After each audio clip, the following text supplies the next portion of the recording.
Selamat mendengarkan podcast ini. Shalom, salam sejahtera saudara.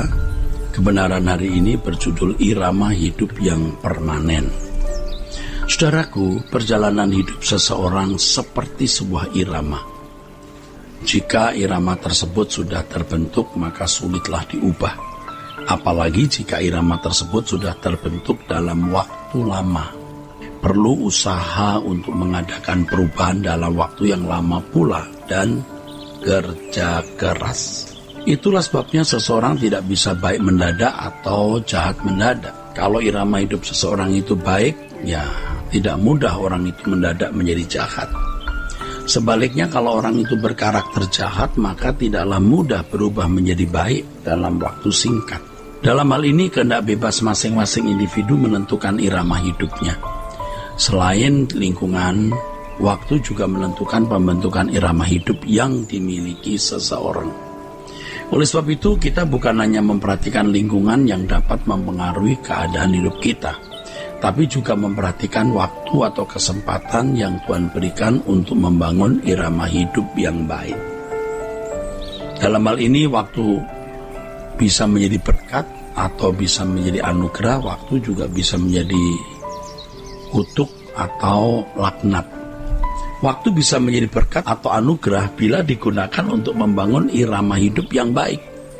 Tetapi waktu juga bisa menjadi kutuk atau laknat kalau tidak digunakan untuk membangun irama hidup yang baik. Dalam suratnya kepada jemaat Efesus, Rasul Paulus menasihati begini, saudara. Karena itu perhatikanlah dengan seksama bagaimana kamu hidup. Janganlah seperti orang bebal, tetapi seperti orang arif. Dan pergunakanlah waktu yang ada, karena hari-hari ini adalah jahat. Sebab itu janganlah kamu bodoh, tetapi usahakanlah supaya kamu mengerti kehendak Allah, kehendak Tuhan. Kalimat perhatikanlah dengan seksama bagaimana kamu hidup dalam teks aslinya sebenarnya bermaksud mengatakan agar kita memperhatikan bagaimana kita berkebiasaan. Kebiasaan hidup kita adalah irama kita yang bisa menjadi permanen jika hal itu dilakukan terus-menerus, saudaraku. Oleh sebab itu tadi saya katakan kita bukan hanya memperhatikan lingkungan yang dapat mempengaruhi keadaan hidup kita, tapi juga memperhatikan waktu atau kesempatan yang Tuhan berikan untuk membangun irama hidup yang baik.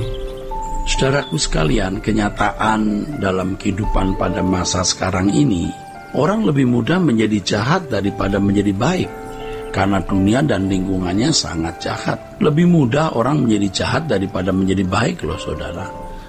Nah, tidak dibutuhkan waktu lama untuk membuat seseorang menjadi jahat, karena lingkungan sudah menjadi jahat begitu mudah mempengaruhi, memberi warna hidup seseorang.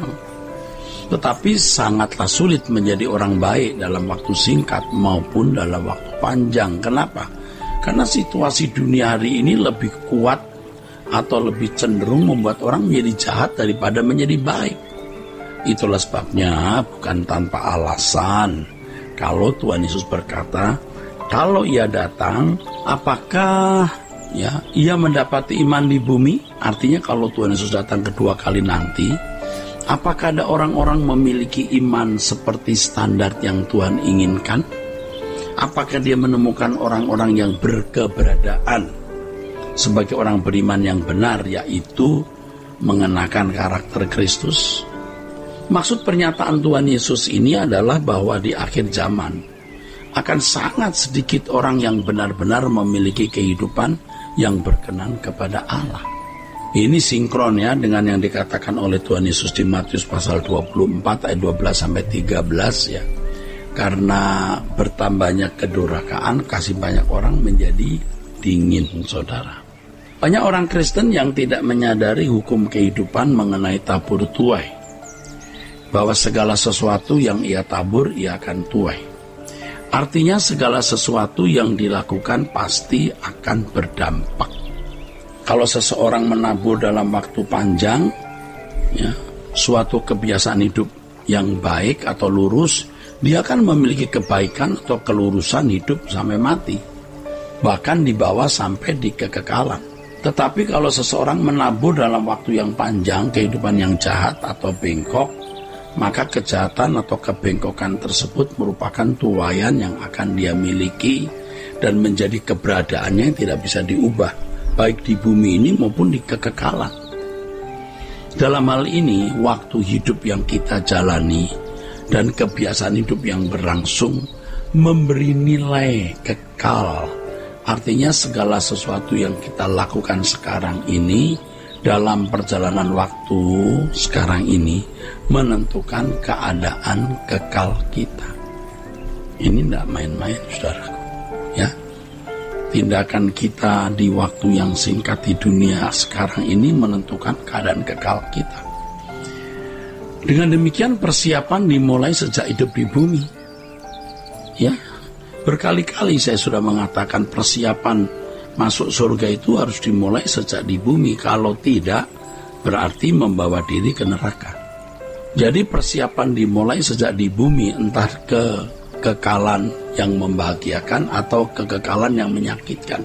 Surga neraka itu ditentukan individu dan mulai dijalani sejak masih hidup di bumi. Banyak orang yang tidak menyadari hal ini, sehingga mereka mengisi hidupnya secara sembarangan atau ceroboh. Mereka tidak sadar bahwa mereka sedang membangun kekekalan yang dahsyat, kekekalan yang mengerikan, saudaraku, benar-benar dahsyat dan mengerikan. Inilah yang terjadi dalam kehidupan banyak orang. Saya ingatkan ya, bahwa persiapan masuk surga atau neraka dimulai sejak hidup di bumi. Sehingga orang akan masuk surga atau neraka itu sebenarnya petanya akan sudah sangat kelihatan. Jadi kalau dalam waktu yang panjang seseorang telah terbentuk atau membentuk suatu kebiasaan hidup, hal itu merupakan keberadaan yang permanen di dalam hidupnya. Itulah sebabnya seseorang yang ada di ujung maut tidak mungkin menjadi baik mendadak, ya, atau menjadi jahat mendadak. Tidak mungkin. Kalau hari-hari hidup saudara sekarang ini tidak lurus, kalau hari-hari hidup saudara sekarang ini bengkok, di ujung maut juga bengkok, di balik kuburnya juga bengkok. Walaupun mungkin saudara juga minta ampun, tetapi tidak memiliki komitmen untuk berubah, tidak memiliki komitmen untuk berubah. Nah, ini masalahnya. Inilah yang terjadi dalam kehidupan banyak orang, saudaraku. Kalaupun seorang seakan-akan menjadi baik atau bertobat setelah menjalani perjalanan hidup yang jahat dalam waktu lama, pertobatannya bukanlah pertobatan yang natural waktu di ujung maut mengaku berdosa itu. Dalam hal ini Allah tidak bisa ditipu. Oleh sebab itu memang pertobatan dan proses perubahan harus dilakukan jauh-jauh hari. Kita tidak boleh menunda apa yang seharusnya segera dilakukan, yaitu pertobatan dan proses perubahan untuk menjadi sempurna seperti Bapa atau serupa dengan Yesus. Saudara, penundaan sangat merugikan, mengerikan, sebab membangun kebiasaan yang buruk yang kemungkinan besar tidak akan pernah diubah. Kalau menunda pertobatan dan perubahan, itu membangun kebiasaan yang buruk yang kemungkinan besar tidak akan pernah bisa diubah. Penyesalan menunda apa yang seharusnya sejak dini dilakukan, itu merubah. Penyesalan itu yang sungguh-sungguh sejak dini akan mempersiapkan dirinya memasuki pertobatan yang benar. Tentu penyesalan yang sangat menyakitkan akan merubah hidupnya daripada belakangan baru sakit di kekekalan. Ya, Tuhan memberkati saudara. Selamat